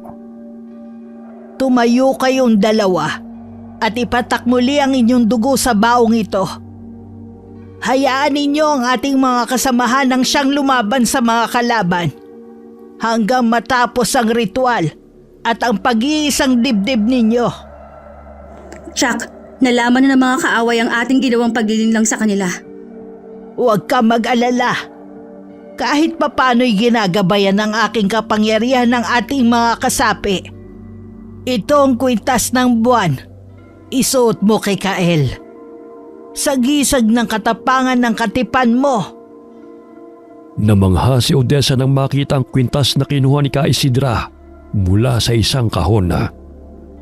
Yun ang pamana ng kanilang mga ninuno sa mga itinakda sa bawat henerasyon. Nagtataglayo ng hindi pangkaraniwang lakas na sanglulupig sa mga kaaway. Agad niyang isinuot yun kay Kael. Ang kwintas na may hugis bituin naman ay isinuot ni Kael sa kanya. Ganun na lamang ang lakas na nanalitay sa buo niyang katawan. Bahagya silang yumuko ng idampi ni Ka Isidra ang kanyang dalawang kamay sa ulo ni Kael at Odessa. Tumingala ito sa buwana habang sumasambit ng ritual. Ang kanyang mga mata ay lumiliwanag sa kadiliman. Nandun sila! Mga kampon! Puntahan niyo ang liwanag na aking natatanaw sa bandaron! Hindi dapat patuloy ang pagsanib puwersa ng dalawang itinakda! Sisiguruhin kong magiging alipin kita, Isidra! Tumayo kayong dalawa. Sa ilalim ng aking basbas, kayo'y magsanib puwersa. Kapangyarihan ng buwan at bituin at ikalimang henerasyon ni na Apo Magayak at Apo Lopeng mananatiling aming tagapagligtas. Dahan-dahang iminulat ng dalawa ang kanilang mga mata. Malayo pa lamang ay natatalaw na nila ang mga kalabang aswang na paparating. Ilang sandali umilaw ang mga mata ni Odessa at tinubuan siya ng pangil. Gayon din si Kael. Dito lang pala kayo nagtatago. Sa tingin niyo ba'y matatalo niyo kami? Sisiguruhin ko tanda na luluhod ka sa aking harapan. Kung mangyayari man yan, mas gugustuhin ko pang mamatay. Isa kang traidor sa ating angkan! Gamit ang sibat at panay, isa-isang sinugod ni Kael at Odessa ang mga kalabang aswang na paparating. May mga mambabarang na nagpapakawala ng kanilang mahikang itim. May mga insektong sumusugod kina Odessa at Kael. Itinusok ni Kael ang pinatulis na sibat sa lupa. Biglang may malakas na puwersa na tila umihip sa mga insekto, dahilan na tumilapon ng mga ito. Gamit ang panay, inasinta ni Odessa ang mambabarang at tinamaan ito sa dalawang mga mata. Ayun, sapol! Naku, yan lang pala ang kaya mo, bruha ka! Odessa, sa likod mo! Nagpagulong-gulong sa lupa si Kael at Odessa at sinasaksak ng sibat ang mga kalabang aswang. Ganun na lamang ang atungal ng mga ito sa tuwing bumabaon ng mga pinatulis na sandata sa kani-kanilang mga katawan. Nagngingit-ngit sa galit ang pinuno ng mga aswang, kaya't mas lalo itong pumangit nang tawagin ito ang kanyang sinasambang Diablo. Wala ka nang magagawa. Tapos na ang pag-iisang dibdib ng dalawang itinakda. Mapatay mo man ako ngayon, ngunit hindi ang dalawang bata. Isang malaking kahangalan ang ginawa mo, Isidra. Dahil hindi uubra ang ritual na ginawa mo. Walang makakatalo sa akin. Hoy, pangit! Anong pinagsasabi mo, ha? Layuan mo si Lola kung ayaw mong ibaon ko to sa pagmumukha mo. Ano ang ipinagmamalaki mo, babae? Yang kakarampot na kapangyarihang ipinamana sa'yo? Naniniwala ka talaga sa matandang yan? Ginagamit ka lamang niya para sa sarili niyang kapakanan. Alam mo ba na siya ang dahilan ng pagkamatay ng iyong ama? Hindi! Hindi totoo yan! Anong ibig mo sabihin? Pinatay niya ang iyong ama. Kitang-kita ko kung paano niya pinatay si Homer. Bakit hindi mo sabihin sa babae niya ng katotohanan, tanda? Huwag kang maniwala sa kanya, Odessa. Nilalason lamang niya ang isipan mo. Sinungaling! Ikaw ang pumaslang kay Homer. Hindi ba't sinaksak mo siya ng sibat? Bakit hindi mo aminin sa babae niya ang kasalanan mo? Totoo po bang sinasabi niya, Lola? Hindi! Dahil siya at ang mga kampon niya ang pumatay sa iyong ama. Binuwis ni Homer ang kanyang buhay upang kayo'y makatakas. Dahil papatayin ka ni Raul. Maniniwala ka ba sa matandang yan? Kung ako sa'yo, Patayin mo na siya! Kagaya ng pagpaslang niya sa iyong ama! Walang hiya ka! Kinamumuhian kita! Ineng, maghunos dili ka! Hindi ako ang kaaway mo! Sige, magalit ka! Hayaan mong lamunin ng pot ang iyong puso! Patayin mo ang matandang yan! Matuling tumakbo si Odessa patungo sa kinaroroonan ng dalawa. Ngunit dinaanan lamang niya si Ka Isidra at malakas na tinadyakan sa ulo ang pinuno ng mga aswang na si Raul. Ikaw ang traidor sa ating angkan. Ang dami mong pinatay ng mga inosente. Kung hindi dahil sa kasakiman mo, hindi sana kami nagkalayo ng aking pamilya. Walang hiya ka! Aray! Lapastangan! Bakit hindi ang matandang yan ang patayin mo? Gayong siya ang pumaslang sa iyong ama! Ikaw! Ikaw ang salarin! Maghuhugas kamay ka pa talagang hayop ka!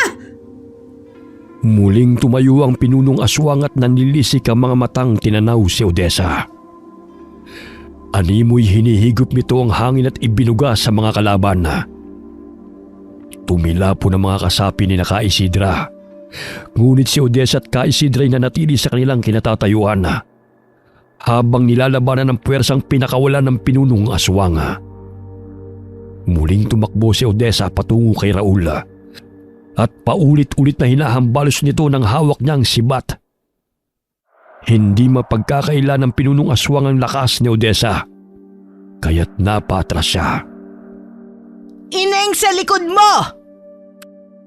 Wala talaga kayong kadala-dala, ha? Sunod-sunod na tinadyakan ni Odessa ang dalawang aswang na akmang susugod sa kanya. Muling nag-anyong ahas si Ka Isidra at isa-isang sinasakmal ang mga kalaban bago ibagsak sa lupa. Hoy Raul! Saan ka pupunta? Tatakas ka no? Mga animal! Umalis ka sa dinadaanan ko! Kung ayaw mong butasin ko yung leg mo! Malakas siyang tinadyakan ng paulit-ulit ni Kael. Ganun na lamang ang pagsangga niya sa pananakit ng binata sa kanya. Hinawakan niya si Kael sa paa at pinaikot-ikot bago binitiwan. Bumagsak si Kael sa puno ng yoga, ngunit hindi man lamang ito nakaramdam ng sakit, bagamat natumba ang puno na kanyang binagsakan. Pambihira, ang galing ah! Ang lakas pala ng kapangyarang taglay na ipinamana ni Apo Lopeng. Kael, ayos ka lang ba? Naku, wala to. Habulin natin ang Raul na yun bago pa siya makatakas. Magkasabay na hinabol ng dalawa si Raul.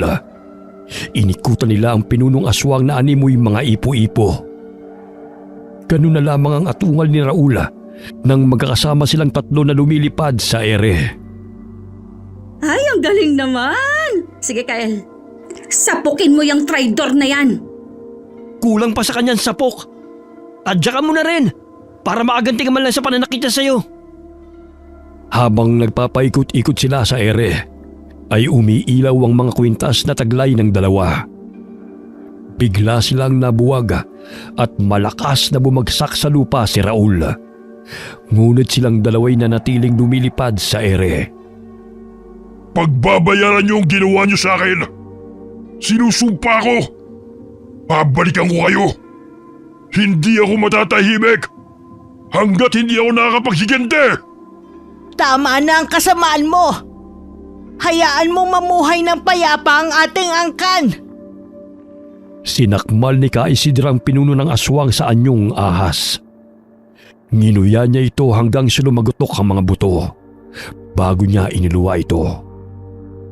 Ganun na lamang ang takot ng mga natitirang kalabang aswang kaya't nagsitakbuhan ng mga ito palayo. Habang tumatakbo ay isa-isa silang inasinta ni Odessa gamit ang pana. May mga itim na anino na lumalabas sa kanilang katawan sa tuwing tinatamaan ng pana. Ilang sandali bumaba sa lupa si Odessa at Kael. Dumaan sa kanilang harapan ng dalawang kambing na kanilang binihisan. Mabuti naman ligtas kayo, Kiki at Kaka. Salamat sa tulong yung dalawa ha. Aba, ang ganda-ganda mo naman, Kiki, sa trahe mong yan, ha? Kayong dalawang totoong kinasal. Huwag kang mag-alala, Odessa. Alam kong nabigla ka sa lahat ng pangyayari. Nire-respeto kung kinilakihan mong hindi maaari maging mag-asawang magpinsan. Paninindigan ko ang pagiging tagapagligtas na itinakda bilang ika-5 henerasyon ni Apo Magayak. Malaya kang mag-asawa ng taong mahal mo, pero hindi ako yon. Ginawa lamang natin to upang iligtas ang ating angkan mula sa mga kaaway. Alam ko yon. Kaya mananatili tayong tagapagligtas ng ating angkan. Hanggang ngayon, hindi pa rin ako makapaniwala na nabuhay sa katauhan ko si Apo Magayak. Tapos, itong kwintas na ito ay ipinamana niya sa akin at sa magiging susunod na henerasyon. Mabuti naman at ligtas kayong dalawa. Salamat sa tulong at kooperasyon ninyo. Nagwagi tayo mula sa mga kalaban. Ngunit natitiyak kung babalik ang kaluluwa ni Raul sa ibang katauhan. Kaya kailangan nating paghandaan ang kanyang pagbabalik, Lola. Ngunit hindi ko po kaya maging asawa ni Kael. Huwag kang mag-alala. Maaari namang mag-asawang muli si Kael kung hindi kayo nagkakasundo. Pumayag ako magpakasal upang lumakas ang aming kapangyarihan at mailigtas ang ating angkan mula sa mga kaaway. Pero hanggang doon lang po, Lola. Nabigyan ko rin po ng hustisya ang pagkamatay ng aking ama. Salamat po, Lola. Kami nga ang dapat magpasalamat sa iyo, Ineng. Ka Isidra, tinipo na po ngayon ng mga kasamahan natin ang mga bangkay ng ating mga kalaban. Sabihan mo sila na gumawa ng hukay upang doon nililibing ang lahat ng mga bangkay. Sana po ay tuloy-tuloy ng kapayapaan. Wala nang mga api sa atin. Kapag ayos na po ang lahat, maaari po ba akong umuwi na sa amin? Alam kong hinihintay na ako ni Nanay Sally. Ayaw mo ba kaming makasamang pamilya mo? Gusto. Kaso nga lang, hindi ko rin kayang iwanan si Nanay Sally. Tumanda siyang dalaga para sa akin. Ako na ang naging buhay niya. O sige, ipapahatid kita kay Kael at Nani kapag handa ka nang umuwi. Sa utos ni Ka Isidra ay sinunog ang mga bangkay ng mga kalabang aswang sa hukay. Nang maging abo ay tinakpan nila ito ng lupa. Sumapit ang umaga. Nagdiwang ang angkan ng mabubuting aswang dahil nagtagumpay sila laban sa mga kaaway. Balang araw ay babalik ka rito sa amin. Siguro hindi magtatagal ay magpapahinga na ako. Ngunit may papalit sa akin. Yun ang panganay na anak ni Apo Lopeng at Apo Magayak. Pero Lola, hindi po ako pumapayag na manirahan kasama ni Kael dahil para sa akin, pinsan ko po siya. Hindi mo pa natatapos na basahin ng libro. Ibig sabihin, may mga pasabog pa talaga ang love story nila? Hinatid din na Kael si Odessa sa terminal ng bus upang masigurong ligtas ang dalaga sa pag-uwi. Hanggang sa muling pagkikita natin, Odessa. Itago mo na mabuti ang kwintas, ha? Huwag ka mag-alala. Hindi ka basta-basta mag-aan yung aswang. Pero magkakaroon ka ng lakas sa oras na ikaw ay nasa panganib. Bukas ang aming tirahan para sa'yo.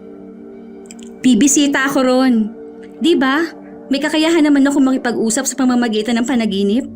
Kaya aabisuhan kita pag pupunta ako sa inyo. Oo nga. Sige, mauna na kami ni Nanay. Ay, ito palang pera. Isang buwang sweldo ko yan. Wala pa naman akong naisip na bibilhin. Kaya ibili nyo na lamang ng pagkain yan para sa ating mga kasamahan. Hindi na. Ayos na kami sa mga kamote at saging. Madadaanan nyo naman ng palengke eh. Kaya bumili na kayo ng pagkain para sa ating mga kasamahan. Ako nang bahala na sumakay papunta ng mansyon. Kaya ko ng sarili ko. Pangako, babalik ako upang bisitahin kayo. Labis ang tuwang naramdaman ni Aling Sally nang umuwi ang kanyang anak-anakan. Napansin nito na gumaling na ang nunal ni Odessa sa batok at bumalik na ito sa dating kulay. Kinagabihan bago matulog ay binasa muli ni Odessa ang lumang libro. Ibig sabihin, nagkaanak si Apo Lopeng sa kanilang alipin na seminar? Dahil hindi mabuntis si Apo Magayak? Makalipas ang 1 taon ay namatay si Minar. Ngunit itinuring na anak ni Apo Magayak ang bata bilang tunay niyang anak. Ito ang naging tagapagbantay at gabay ng angkan nang pumanaw ang kanyang mga magulang. Ibig sabihin, magkakaanak si Kael sa babaeng kanyang iniibig sa tribo. Maaaring magkaiba-iba man ang kwento ng love life ng 4 na henerasyon na naitala sa libro. Ngunit may pagkakapareho na hindi nabiyayaan ng anak ang ikinasal. Yung ikalawa, hindi nga sila magpinsan. Mahal nilang isa't isa ngunit hindi rin sila nabiyayaan ng sarili nilang anak. Ngunit may anak ito sa pagkabinata. Binuklat muli ni Odessa ang nasa gitnang bahagi. Nakita niya roon ang pangalan nila ni Kael. Nabasa niyang nagpakasal ang pinsan kay Tanya. Makalipas ang 2 taon ay nabiyayaan sila ng 2 anak. Mabuti naman kung ganon. Pambihira namang kapalaran to ni Apo Magayak at Apo Lopeng, oy. Yung pinaka-worst na kwento sa akin pa. Habang sa kanila, napaka-romantic. Ilang sandali napatingala si Odessa sa bilog na buwan. Naaninaw niyang nawala ang anino ng bituin na naroon sa gitna ng buwan. Ngunit biglang umilaw ang kwintas na kanyang suot na ipinamana ng kanyang mga ninuno. Hindi siya makapaniwala na nagmula siya sa angkan ng mga mabubuting aswang. Wakas.